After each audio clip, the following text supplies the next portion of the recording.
This review is for the Ultima Cadet Z71 zero-turn machine. It is a grass cutting machine. The one thing I will say I do not like about it is, being it's all rear end controlled, there's no steering on the front end. So if you're on a hill like this little hill right here, it's hard to stop it. Other than that, if you're on flat land, it'll mow. It mows. You can mow up to, I think it's 7 miles an hour. It's a 60-inch deck I have on it. It just mows. I mowed that whole yard down there, this yard, and our front yard in about 20 minutes. The one thing I did do after we bought it, and I've had it for about 3 years. Yes, it needs cleaned, but I just got done mowing. Is these tires. I took off the turf tires that run it and bought these tires, so it would actually grip on these corners. As you can see, this is a pretty good hill here. Go down these steps a little bit. See, it's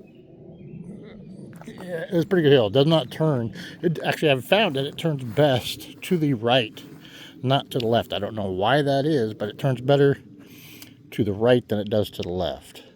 The tread's going the same way on both tires. Not sure why it does that, but I tell you, for a grass cutting lawnmower, it just mows the heck out of stuff. It's like going out to see a pony going out to the field. It just starts jumping up and down saying, yeah, let's mow. Very comfortable seat.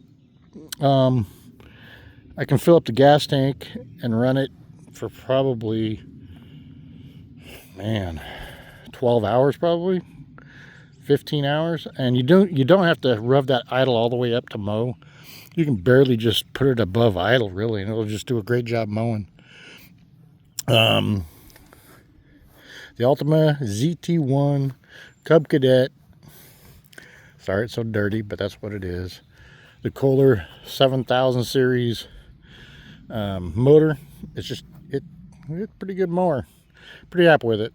If you've got a lot of grass to cut and fairly level, it's the machine for you. If you're on a hillside, you got to mow a lot of hillsides, you probably want something with front end steering. Anyway, great mower for our purpose of what we use it for.